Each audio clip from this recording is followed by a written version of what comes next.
आप सभी का आज के इस कार्यक्रम के द्वितीय सत्र में पुनः स्वागत है।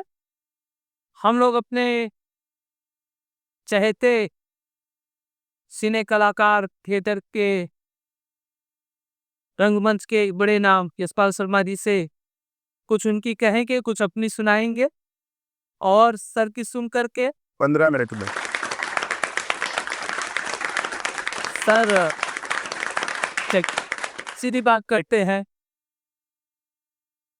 आज जब मैं सुबह आ रहा था सर, तो मेरी पत्नी ने कहा कि वही यशपाल शर्मा जी जो गंगा जल में काम किए थे। मैं कहा हाँ, वही यशपाल शर्मा जी जिन्होंने गंगा जल में काम किया था। तो उन्होंने कहा कि अरे वो तो रोल थोड़ा सा नेगेटिव था। तो मैंने कहा कि पर्दे के जो रोल होते हैं वो तो डिमांड होती है उस फिल्म की पटकथा की। कई बार सर इस तरह के रोल आपने तमाम किए हैं, तो हम उसी से शुरुआत करते हैं कि क्या लगता है आपको सब। लगता क्या है, जो लिखा होता है, जो बोला होता है डायरेक्टर ने, वो सीधा धड़ाम से कर देता, क्योंकि उसका पैसा मिलता है।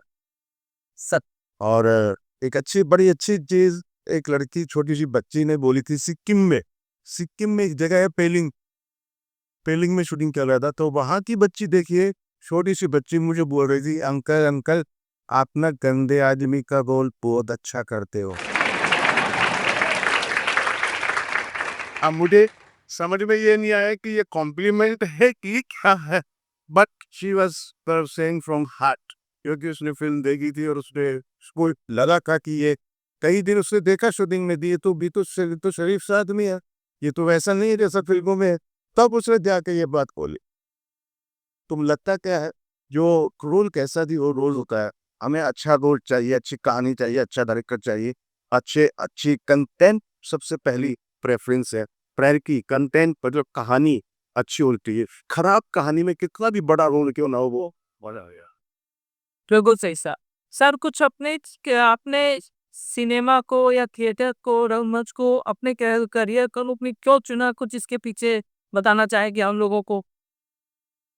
देखिए, बड़ा आसान था वैसे, ये सवाल बेसिक सवाल है और हर आज की यंग जनरेशन में सबसे ज़्यादा हावी रहता है, जो कि आजकल रील का ज़माना है, सोशल मीडिया का ज़माना है। तो आप बहुत कनेक्ट और नज़दीक से आप हम जब बच्चे थे तो ये सब नहीं था।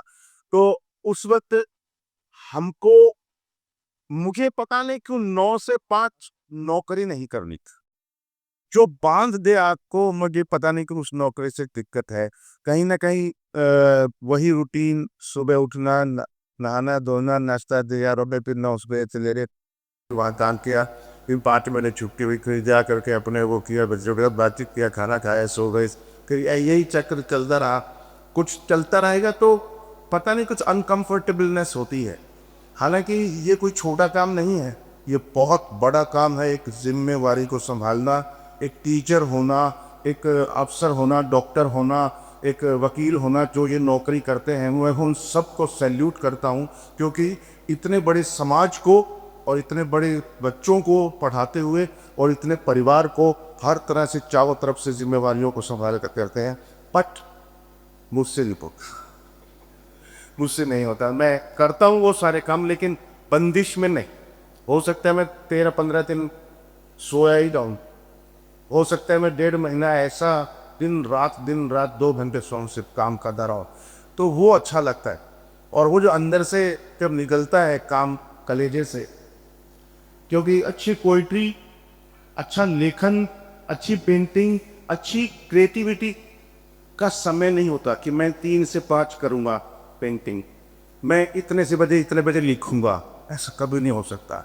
वो आपके अंदर कुछ ना कुछ बहाव या कुछ अनकंफर्टेबलनेस या फड़ास या कुछ ऐसी होगी जो निकलना चाह रही होगी, तब वो कविता के रूप में, पेंटिंग के रूप में, ब्रशेस के रूप में, या स्कल्पचर के रूप में, या कहानी के रूप में आपके अनुभव या आपके अंदर की जो तड़पाहट है, जो तड़प है, वो जब निकलती है करे जैसे, वही सही मेरे ख्याल से अच्छी क्रिएटिविटी होती है। बिल्कुल सही सर।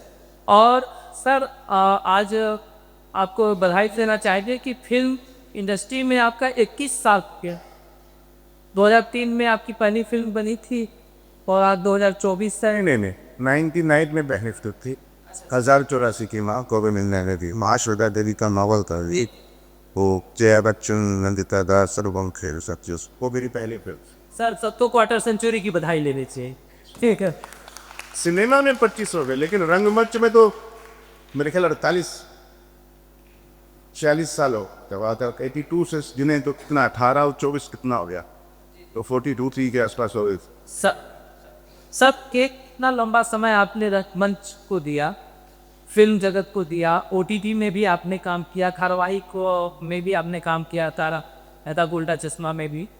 तो आप रंगमंच की जो एक कंप्लीट क्राफ्ट है रंगमंच का, और फिल्मों में जो आप काटते हैं, तो क्या अंतर महसूस करते हैं आप रंगमंच और फिल्मों में? क्या आपको लगता है कि फिल्में रंगमंच के उस अभिनय के आसपास ठहरती है, या एक तुलनात्मक कुछ?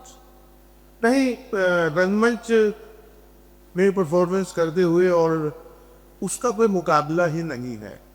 वो कंप्लीट बॉडी काम करते हैं आपकी, कंप्लीट उसकी तैयारी होती है। तुगलक का रोल मैंने किया था, 4 करोड़ का बजट था, और दिल्ली के किले में किया था, और तुगलक का रोल किया था। तो भाई 4 महीने एस तुगलक ही किया। मैंने मोबाइल साइड में रख दिया, सब कुछ साइड में। इस तरीके से जो मकरंद देशपांडे के साथ नाटक किया करोड़ों में एक, तब तकरीबन 1.5-2 महीना में मोबाइल साइड में रखते थे, ऐसे करना पड़ता। नहीं तो फिर वो आत्मा नहीं आती। वो कहते हैं ना, भरत मुनि ने 4 तरीके बताए एक्टिंग के, ऐसे ही थोड़ा सा भाषण दे रहा हूँ। 4 तरीके बताए। एक तो आंगिक, मतलब मुद्राएं या आपके हाव भाव, पोस्चर, जेस्चर, और दूसरा वाचिक, मतलब आपकी आवाज़, स्पीच, और जो वॉइस है, जो उसके उतार चढ़ाव, ये जो भी इतना भी है। और तीसरा है आहार्य। आहार्य मतलब ये जो मेकअप है, आपका गेटअप है या मेकअप है। लेकिन ये तीनों बेकार हैं अगर सात्विक नहीं है चौथा। तो सात्विक ही बेस्ट। सात्विक के बगैर ये सब कुछ नहीं है।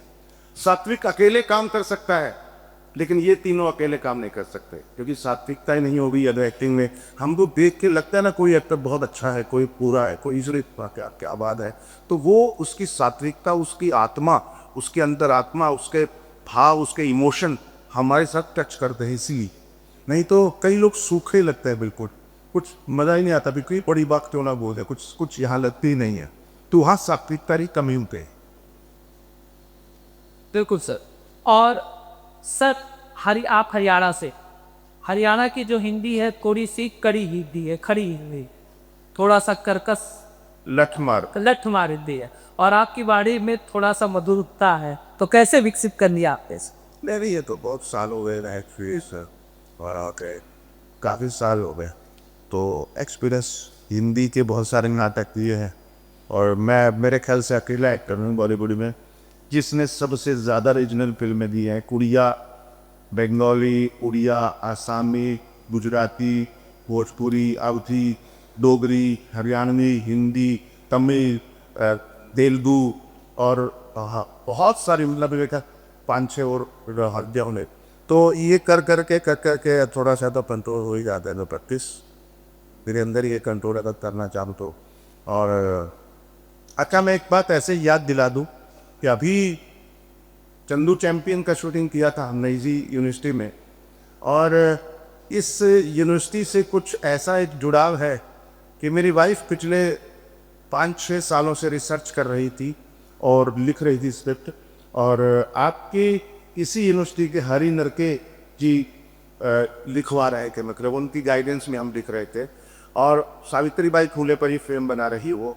तो ये एक कोइंसिडेंस है इस यूनिवर्सिटी में आना के, मतलब थोड़े दिन पहले मैं शूटिंग के लिए आया, और अब इस चीज़ के लिए आया, लिटरेचर के लिए, जो कि बहुत ही, मैं एक बहुत बड़ा कदम मानता हूँ आपका। बनारस, काशी और जो पुणे जो यूनिवर्सिटी के जो आप लोग जो ये कर रहे हो, ये आई थिंक चाहे चिंगारी ही लगा रहा है धीरे धीरे, लेकिन पूरे दुनिया में अब वो इंडिया के अंदर फैलेगा, मुझे ऐसा थोड़ा पूरा उम्मीद। बहुत बहुत धन्यवाद सर। अभी हमारे मित्र विजय जी ने बड़ी अच्छी शुरुआत की, और मैं सुन रहा था कि इन्होंने इनकी शुरुआत की गंगा जल से। मुझे करना होता तो मैं अनाउंस करता हूँ। वही फिल्म टीवी पे रोज आती है, हर हफ्ते आती है, इसलिए गंगा जल सारे लोगों ने, मैक्सिमम लोगों ने। ये हम लोग के लिए बड़े गर्व की बात है, काशी और पुणे के इस लेट फेस्ट में आप हमारे तिथि बने हैं, क्योंकि कि जो मैक्सिमम फिल्में आपने देखा होगा ये काशी और बिहार के को प्रतिनिधित्व करती है और वहाँ के रोड पर ये बहुत अच्छी तरह निभाते हैं। हमारे यहाँ काशी में अनुभव सिन्हा जी, तुम लोग से 2 साल सीरियल थे, वही का प्रोडक्ट है, रोटी से जाकर के अभी IC 814 जो नेटफ्लिक्स पर जी, वो हमारा रसद जी और ये अमूल भाई ये लोग काशी से जुड़े रहे। काशी में लिखा, काशी में साहित्यकारों ने लिखा, लेकिन उसकी अभिव्यक्ति बहुत सही ढंग से जो आप लोगों ने की है, उसके लिए हम बॉम्बे को, महाराष्ट्र को और आपको बहुत बहुत धन्यवाद देना चाहेंगे। चाहेंगे एक बार शर्मा जी के लिए आप लोग सब लोग मिल करके जोरदार तालियां बजाएं। Thank you so much. Thank अभी सर ने कहा कि इन्होंने बड़ा धन्यवाद दिया हम लोग उस डॉक्टरों को, प्रोफेशनल्स को जो भी हमारे यहाँ काम कर रहे हैं, और बताया कि मैं थोड़ा सा दूसरे नेचर को इसलिए फिल्मों में आ गया। अब ऐसा नहीं है, ये तो इतना साधुवाद है, इनको डॉक्टर का भी रोल करना पड़ता है, क्रिमिनल्स का भी रोल करना पड़ता है, पॉलिटिशियंस का ही सबका रोल करके आते हैं, और कितना मुश्किल होता है काम। हमारे एक पत्र है, वो यही पूना फिल्म इंस्टीट्यूट के टापर गृह बनारस के, कहते हैं भैया जितना हम लोग कंपटीशन सिविल सर्विसेज से पढ़ा करते थे उससे कम तैयारी आप लोग नहीं करते एक रोड को करने के पीछे। तो ऐसा नहीं है, काम मेहनत आप लोग भी बहुत ज़्यादा करते हैं, लेकिन मैं ये चाहूँगा क्या, जैसे भी बात हुई ना कि विलेन से शुरुआत किया, एक आपके ही बहुत आप जी डायरेक्टर थे, मेरी बात हुई, इन्होंने कहा कि पिक्चर को हिट विलेन ही करता है, जितना स्ट्रॉन्ग विलेन होगा। अगर रावण उतना तगड़ा ना होता तो राम राम ना होते, इसलिए विलेन का बहुत बड़ा रोल होता है, निगेटिव रोल का, फिल्मों को चलाता हुआ है, और जब जितनी ज़्यादा बैकग्राउंड को तैयार करता है हीरो के पृष्ठभूमि उतनी मजबूत करती है, तो इसलिए रोल होता है। मैं जानना चाहूँगा कि क्या आप ये जो हमारी नई जनरेशन आ रही है, ये साहित्य को दर्पण है समाज का, समय के हिसाब से का फिल्मों में भी अभी सुन रहे थे कि चेंज होते जा रहे हैं, लैंग्वेज चेंज होती जा रही है। एक बार हमारे एक फिल्म थी, अभिनेता ने शुरुआत में जब देखी जाती थी पिक्चरें, तो उन्होंने हर पिक्चरों में कुत्ते कुत्ते पी दीजिए, खून पी जाऊँगा, खा जाऊँगा करने के बाद उन्होंने कहा अरे कुत्ता बोलने से फिल्में तो बड़े हिट होती है। उसके वक्त कुछ और आगे बढ़े, और आजकल OTT में ऐसा कुछ नहीं बच रहा है जो न बोला जा रहा हो। तो कहीं ना कहीं साहित्य का भी एक स्वरूप ऐसा होना चाहिए जिसको कि हम लोग आपकी तो लिमिटेशंस है, आपको तो स्क्रिप्ट लिखती जाती है और कहा जाता है कि परफॉर्मेंस दें, कई कई लेखकों का भी दायित्व बनता है कि स्क्रिप्ट पे ऐसी चीज़ें लिखें जिसको हमारे आने वाली जनरेशन के सार्वजनिक रूप से कह सके, बोल सके। तो इसके लिए मैं बहुत ज़्यादा समझ चुके फिक्स है। मैं चाहूँगा कि नए युवाओं के लिए फिल्मों में क्या कैरियर है और कैसे आना चाहते हैं, थोड़ा सा इसमें गाइडलाइन दे हमारे शर्मा जी, और आप लोग उसको ध्यान से सुनिए। बाकी सारे साहित्यकार में आप कोई 19 नहीं है, मैं चाहूँगा कि हमारे दर्शकों के लिए एक जो पाई सारे साहित्यकार बैठे हैं सर, और सारे अपने फील्ड के माइन हैं ना, ये न तो साहित्य है, और साहित्य ही एक ऐसा होता है, सब साइंस को मैं पढ़ रहा था, हालांकि साहित्य की बात करना मेरे लिए वैसा ही होगा जैसे समुद्र के किनारे चम्मच दे दिया गया हो उसको खाली करिए। साहित्य आपकी अभिव्यक्ति होती है, साहित्य ज्ञान देता है जी, और साहित्य के माध्यम से जो इमोशंस भी जागृत होते हैं। तो फिल्मों में इमोशन डालने के लिए आप क्या करते हैं, भावनाएं, उसके लिए हम जाएंगे कैसे आप उन्हीं भावनाओं को लाते हैं कि जब आदमी फिल्म हॉल में बैठा रहता है तो उसी में जीता है 3 घंटा। मैं क्या बताऊं, आपके 2 सवाल हो गए, कौन सा दो? सवाल कैसे जाते हैं? हाँ, अलग की चाबत्ती नहीं कर गाँव में। नहीं, वो तो जितनी स्ट्रॉन्ग स्क्रिप्ट होगी उतना ही अच्छा काम होगा। और ये सिनेमा जो है वो डायरेक्टर मीडिया है, टेक्निकल मीडिया है ज़्यादा। अगर कहीं कहीं थोड़ा कमज़ोर भी होता है तो वो ठग देते हैं, वो मतलब एडिटिंग में या कहीं ना कहीं डबिंग में कोई ठीक कर देते हैं। थिएटर में ऐसा नहीं था, क्योंकि इसी काफ़ी सारी स्टारों के जो पुत्र हैं उनको एक बार तो लॉन्च कर सकते हैं, 2 बार लॉन्च कर सकते हैं, लेकिन वो ज़िंदगी भर लॉन्च नहीं हो सकते जब तक कि उनके अंदर कट्स ना हो। तो इसलिए उनके अंदर होना जरूरी। कोई अमिताभ बच्चन अभिषेक बच्चन के अंदर घुस नहीं सकते, वो उनको चांस दे सकते हैं, लेकिन वो घुसना तो आपको मेहनत करनी पड़ेगी। तो उसके लिए अगर कोई लिटरेचर का संबंधित स्क्रिप्ट है या हिस्ट्री से संबंधित, जैसे मैंने एक फिल्म डायरेक्ट की अभी, एक्ट भी किया, और वो पूरे 101 अवार्ड जीत चुकी है पूरी दुनिया में, और नेशनल अवार्ड भी जीत चुकी है, कांस में भी दिखाई जा चुकी है। और उसके लिए मैंने तकरीबन 17 किताबें जो जितनी मिली सारी की सारी पढ़ी। तकरीबन 6 साल में फिल्म बनाई मैंने एक फिल्म, और उसको आज मतलब मैं गर्व करता हूँ कि इतनी मेहनत जो है वो सफल हुई। और हर तरह से उसको मुझे, जितनी मेहनत करोगे जितना डीप में जाओगे, क्यों इरफान खान या क्यों नवाजुद्दीन या क्यों पंकज त्रिपाठी ये क्यों अच्छे लगते हैं, या क्यों, क्योंकि उनकी जो स्पॉन्टेनिटी है, ऐसा नहीं लगता कि डायलॉग है, डायलॉग नहीं लगना चाहिए। ये एक्टिंग का एक लाइन में शब्दाब परिभाषा ही यही है, ऐसा झूठ जो सच लगे। तो वो सच लगना चाहिए। तो इरफान जब करता है सच लगता है, तो मतलब इसका मतलब गहन अध्ययन किया है इसके के ऊपर। इतनी अच्छी एक्टिंग आपने कहाँ से सीखी सर? नहीं, मैं एक नेशनल स्कूल ड्रामा से सीखी। चंडीगढ़ में मैं एमए ड्रामा किया, फिर नेशनल स्कूल ड्रामा 3 साल का एक्टिंग कोर्स किया, उन्होंने सिखाया। लेकिन सबसे ज़्यादा सिखाया हमारी माँ ने, जिसको बचपन से ही हम देखते आ रहे थे, और जिन्होंने पहली ही जब भी कोई चीज़ हम जाते थे फिल्म देख के आया, नहीं तो तेरी आँख सच बोल रही है, झूठ मत बोल। सिनेमा में आँख खोलती है, ये पहला लेसन माँ ने दिया था। तो बहुत सारे टीचर रहे, ऐसे ऐसे टीचर बहुत सारे जिन्होंने सिखाया। और सबसे ज़्यादा ज़िंदगी ने सर्कमस्टेंस, अभी वाइस चांसलर साहब बैठे थे, वो मुझे बता रहे थे जब सिनेमा देखने का वक्त था तब हमारे पास साधन नहीं थे कि हम फिल्म देख पाते, और हमने देखा ही ना। तो उनकी छोटी सी मुलाकात, छोटी सी बात मेरे यहाँ टच कर दे रही है, क्योंकि मैं भी उसी तरीके के माहौल में पला बड़ा हूँ। तो मैं समझ सकता हूँ कि किस तरीके से क्या प्रेरणा है वो ज़रूरी है। अब मछली को तो नहीं बोल सकते पेड़ पे चढ़ो, तो जिसका जो काम है उसी को साथ, या हमारे अब्दुल कलाम जो थे, उनको तो हम नहीं कह सकते कि आप अमिताभ बच्चन वाला रोल करो। तो जिसका जो काम है वो उसी को करता है, और वो उसमें परफेक्ट है। वो क्या कहे, यही तो है दुनिया और यही सच्चाई। मेरे ख्याल से 15 मिनट से ज़्यादा आप मैं चाहूंगा दर्शकों की तरफ से कुछ सवाल।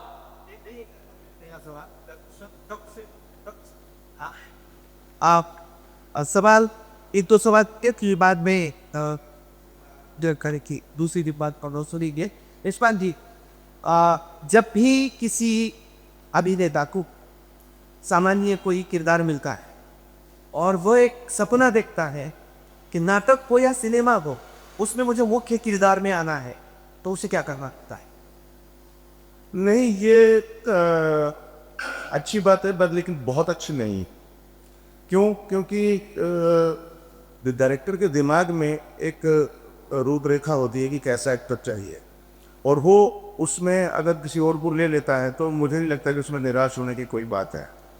मेरे इतने सारे रोल हैं, उसमें से मेरे ख्याल 10% रोल ही ऐसे होंगे जो मेन रोल में है, बाकी सारे तो मैंने मतलब सहायक रोल है। तो चाहे गंगा जल ले लो या चाहे कोई भी ले लो, ये सहायक रोल ही बोलते हैं इनको, मतलब बहुत मेन रोल नहीं है। लेकिन खासियत ये है कि आप देखिए कि फिल्म के अंदर कोई छोटा सा रोल करके भी एकदम फेमस हो जाता है। आप देखिए बॉबी देओल के कितने सीन है एनिमल में, जिसके बॉबी देओल को नया जन्म मिल गया एक प्रकार से। या ऐसे ही बहुत सारे लोग हैं जो छोटे छोटे रोल में कमाल कर रहे हैं, और ये लड़का कौन है, ऐसा देखकर होता है। तो मुझे लगता है कि वो ज़्यादा जरूरी है। जैसे कुछ फिल्में मेरी भी ऐसी हैं, चमेली फिल्म थी करीना कपूर के साथ, इसमें बहुत बड़ा रोल नहीं है, लेकिन वो रोल अब तक मुझे याद है। या वेलकम टू सज्जनपुर, या इस अब तक 56, या इस ऐसी फिल्में जो मुझे बहुत पसंद है, अपहरण जो मुझे बहुत पसंद है, मेन रोल नहीं है लेकिन। तो इसलिए एक एक्टर को सबसे पहले टीम वर्क की तरह काम करना चाहिए कि मुझे क्या जिम्मेवारी है मेरी, उसको सही से निभा दे। तो क्योंकि डायरेक्टर की जिम्मेवारी है, या फिर आप खुद डायरेक्ट करो, खुद अपना बनाओ सिनेमा राज कपूर की तरह, और उस तरीके से बनाओ कि मनोज कुमार की तरह कि मैं डायरेक्ट करूँगा, मैं लिखूँगा, मैं ही करूँगा, तो मोस्ट वेलकम, उसमें कोई बुराई नहीं।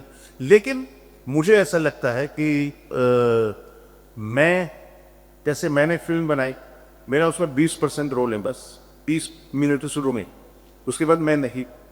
तो अगर मैं चाहता, मैंने ही पैसा लगाया, मैंने ही डायरेक्ट की, मैंने ही लिखी, लिखवाई या लिखी दोनों मिलने के साथ, तो मैं कर सकता था वैसा कि मैं लिखूं।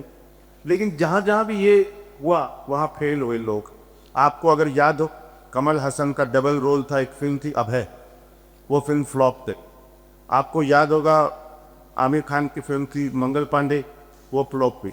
आपको देखा ये कौन सी जो जिसमें 100 करोड़ की फिल्म थी और फ्लॉप हो गई थी, इसमें मुझे अभी नाम याद नहीं आया, वो ब्लू फिल्म थी और फिल्म थी। बहुत सारी फिल्में ऐसी हैं 100 करोड़ लगा करके भी उनको समझ में नहीं आता। जब वो देखते हैं बैठ करके तो उनको क्या समझ में नहीं आता कि खराब है। अब मुझे ये समझ में नहीं आता कि कोई उनको समझाने वाला नहीं है या उनके साथ टीम ही सारी ही ऐसी है या क्या है। तो मुझे लगता है कि ये एक सेंसिबिलिटी है। आपको हमेशा मेन रोल मिले ये ज़रूरी नहीं, लेकिन जो रोल मिले वो बेस्ट करो, ये दो। सर और एक सवाल मेरा कि एक अच्छी स्क्रिप्ट कमज़ोर डायरेक्टर के पास जाती है और एक कमज़ोर स्क्रिप्ट अच्छे डायरेक्टर के पास जाती है, तो अभिनयकार नेता पर उसका क्या परिणाम होता है? नहीं, अगर मेरे पास खराब स्क्रिप्ट आएगी तो मैं लूँगा ही नहीं। मैं गधे को खच्चर तो बना दूंगा, घोड़ा कैसे बना। नहीं, देखो डायरेक्टर को पता चल जाता है कि इसमें कुछ है, फिर वो क्या करेगा कि मेरे को इतना पैसा दो मैं बना दूंगा, मेरा क्या जाता है, जो कि गलत है। मेरे पास एक बच्चे का रोल था, जो इंटरवल तक रोल था उसका। एक प्रोड्यूसर ने बोला 5 करोड़ रुपए मैं दे दूंगा आपको, आप ये फिल्म मेरे बेटे के साथ बना रहे हो। मैंने मना कर दिया क्योंकि मैं अच्छी फिल्म बनाना चाहता था। अगर नहीं बनाता तो अगर मैं उसको ले लेता तो आज 101 अवार्ड नहीं मिलते, नेशनल अवार्ड नहीं मिलता, कांस में नहीं देखती और मैं यहाँ नहीं बैठा होता और बहुत सारी जगह नहीं गया होता। जैसे परसों ही एमिटी यूनिवर्सिटी में गया था और वहाँ पर एक प्रकार से फिल्म का शो हुआ और जिस तरीके से 2,500-3,000 पूरा हाउसफुल, और उसके बाद 2.5 घंटे बातचीत। मतलब ये है मेरा जो अवार्ड है, चाहे ऑस्कर कह लो कुछ भी कह लो, तो मुझे उससे ज़्यादा सेटिस्फैक्शन मिलती। अभिनय करते हो तो उससे एक फिल्म में आप अभिनय कर एक रोल करके तो आपके मानसिक स्वास्थ्य भी उसका कुछ असर होता है, पहले स्टाफ का। हाँ, और निरंतर आप 30-48 साल से आपको अभिनय कर रहे हो, तो उसका इतने समय के बाद कुछ मानसिक स्वास्थ्य तो रहा। नहीं, फिल्मों में बहुत कम फिल्में ऐसी रही हैं जिनमें मैं पूरा डूब की किया हूँ पूरा, क्योंकि उसमें कट होता रहता है, आपको फटकाव रहता है। तो आपका कंसंट्रेशन इतना स्ट्रॉन्ग होना चाहिए कि वो कट हो रहा है, कोई बात नहीं कर, हा ही हु चल रहा है आसपास, तो भी आप अपना बना के रखो। तो इसका असर पड़ता है जब नाटक कर, तब ज़्यादा असर पड़ता है।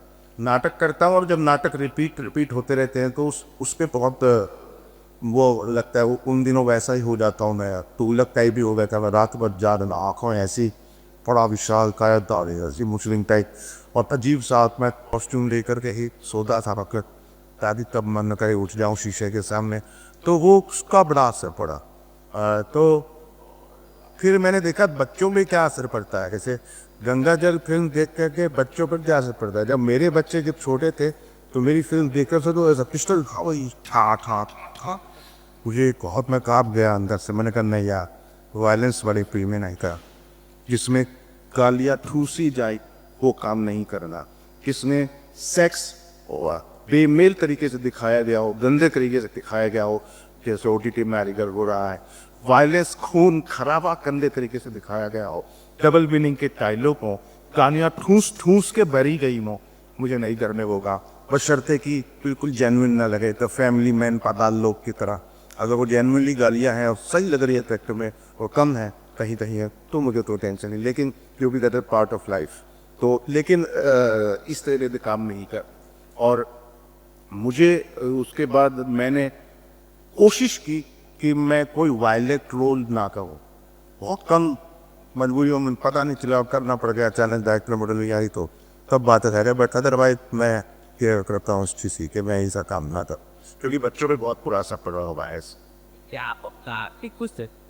ये या पूछेगी सवाल, लेकिन मैं एक चाहता हूँ कि ऐसे नोट से आप बातचीत समाप्त करिएगा। पीछे बच्चे बहुत ध्यान सुन रहे हैं आपको। जैसे आपने एक भाषाई सरोकार के लिए बहुत काम किया है और दादा लक्ष्मी जैसे किरदार के लिए आपने बड़ा महत्वपूर्ण काम किया, जो आप एक क्षेत्र के थे, एक आंचलिक किरदार को आपने राष्ट्रीय पटल पर लाया खड़ा, उसके बारे में संक्षिप्त बता दीजिएगा। और जो आपके शुरुआती संघर्ष हैं, मुझे लगता है बहुत बड़ी प्रेरणा के काम करेगी इन बच्चों के लिए, वो जरा सा बता दीजिएगा कैसे सब। नमस्ते सर जी, एक बात तो मैं कहना चाहूँगी, हम भी टीचर हैं तो हम बच्चों को पढ़ाते हैं, लेकिन हम एक हमारी जो कक्षा है या हमारा स्कूल है उन्हीं को पढ़ाते हैं। आप पर्दे पे बहुत सारे लोगों को एक साथ कुछ ना कुछ सीख देते, तो मतलब आप पढ़ा सकते हैं या सिखा सकते हैं एक बात। दूसरी होती है कि आप जो भी कैरेक्टर करते हैं, ना सही हीरो, लेकिन आप लॉन्ग टाइम चलते रहते हैं। आपके लिए हर कैरेक्टर होता है करने की कुछ ना कुछ, आप हीरो नहीं है तो भी। लेकिन मैं ये जानना चाहती थी या हूँ, कोई भी कलाकार हो, उसकी पहली नींव होती है कि वो कुछ ना कुछ कहीं ना कहीं साहित्य में रुचि रखता, वो नींव रहती है। तो मैं ये जानना चाहती क्या आपको किसी साहित्य से लगाव है? क्योंकि आपको अगर व्यक्त होना है, चाहे होना है किसी के सामने, तो अगर कोई वर्ड भी है तो उसके पीछे का हिस्ट्री या उसका अंत क्या है वो आपको पता बनना चाहिए। कभी कभी हम वो वर्ड्स में नहीं बोल सकते, मराठी में कहते हैं शब्दांच्या पलीकड से, तो वो होना चाहिए आपको।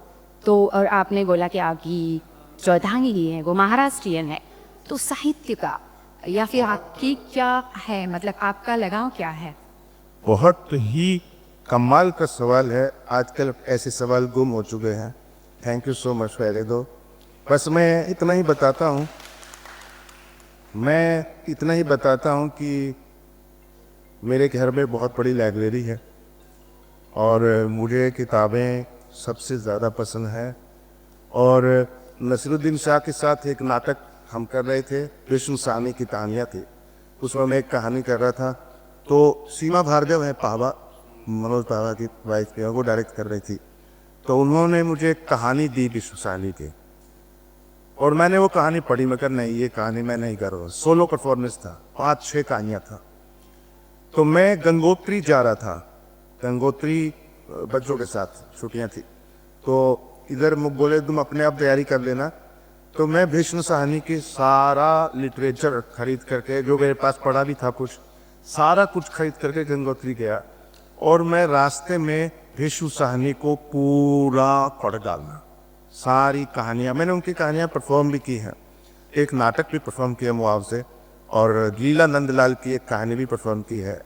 फिर मैंने ऊब, एक कहानी है ऊब, वो मेरे ख्याल गूगल में भी है, वो कहानी चुनी मैंने, सारा लिटरेचर पढ़ करके। तो एक कहानी करने के लिए मैंने पूरा विष्णु साहनी पढ़ा। एक मंटो की कहानी करने के लिए शहादत हसन मंटो को मैंने पूरा पढ़ डाला। तो ये मैं अपनी बढ़ाई नहीं कर रहा हूँ, लेकिन एक्चुअल बता रहा हूँ कि अमृता प्रीतम कितना पढ़ा है, उदय प्रकाश कितना पढ़ा है, प्रेमचंद मैंने सारा पढ़ डाला है।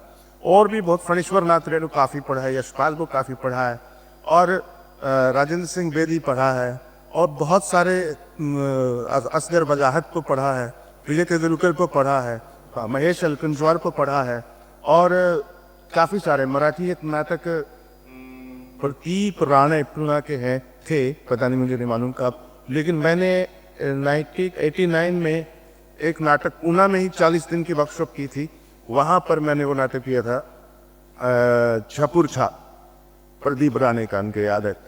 तो इस तरीके से हम अगर थिएटर के हैं और एमए ड्रामा किया है और नेशनल स्कूल ऑफ ड्रामा किया है 3 साल और प्रोपेट्री किया है, तो ऑब्वियसली लिटरेचर के बगैर हमारा काम नहीं चल सकता। लिटरेचर तो हमारी खुराक है। फिर मैं तो यही शिक्षा देता हूँ हमेशा बच्चों को कि आप, वही आप बोल रहे थे कि मैं खून पी जाऊँगा, ये वाले डायलॉग एक्टिंग नहीं होती है, एक्टिंग बिना बोले भी होती है। और संगीत जैसे सिर्फ बजना नहीं होता है, उसके बजने के बीच का जो साइलेंस होता है वो भी होता है। और जैसे रात के बाद दिन के बगैर रात का कोई अहमियत नहीं है, ऐसे ही साइलेंस के बगैर बजने का और बजने के बगैर साइलेंस का कोई महत्व नहीं है। उसी प्रकार एक्टिंग में साहित्य सेम वैसा ही चीज़ है कि साहित्य में जितनी कहानियाँ पढ़ेंगे उतने किरदार हमारे अंदर सबकॉन्शियस में रहेंगे, पता नहीं कब कौन सा कहाँ क्या याद आ जाए। तो मुझे लगता है वो होना चाहिए। ठीक है, थैंक यू। और लास्ट में जो आपने बोला दानिश जी, मैं बस बच्चों से इतना सही बोलना चाहूँगा, मैंने मुझे मालूम है 15 मिनट से ज़्यादा ले लिया है, लेकिन सब मेरा कोई कसूर नहीं है। तो बेटा मैंने फिल्म बनाई है एक दादा लक्ष्मी, एक स्टेज ऐप है, स्टेज ऐप OTT पर, वो आप उसमें है वो फिल्म दादा लक्ष्मी, आप देख सकते हैं। इसके गाने और ट्रेलर और टीज़र आप YouTube पर भी देख सकते हैं। और ये फिल्म तकरीबन 5.5 साल में बनी और 6 साल में रिलीज़ हुई। और इसकी जितनी रिसर्च की है मैंने, जितनी किताबें पढ़ी हैं, और जितना आपको बताऊं, सारे एक्टर और सिंगर हरियाणा के हैं। और आशुतोष गवारीकर ने फिल्म देखने के बाद बोला ये एक्टर कहाँ से लेकर आया।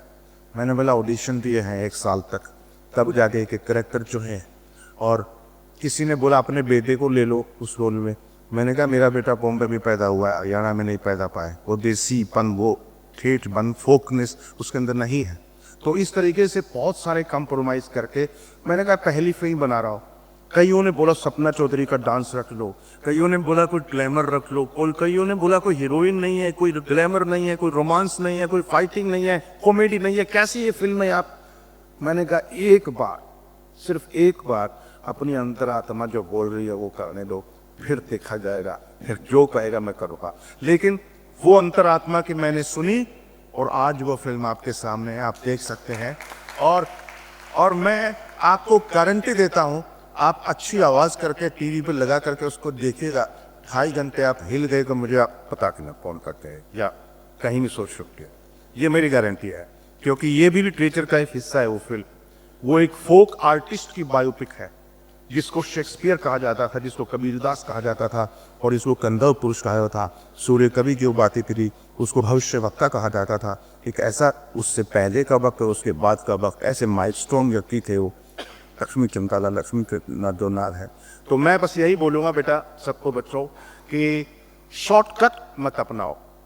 मैं अगर चाहता तो आसानी से एक लव स्टोरी कर सकता था 4 महीने में, पहले करियानी तेरे खूब हिट भी हो जाती, वो भी हो जाता, गाने वाने, डांस वांस, रोमांस, आइटम सॉन्ग सब रख देता।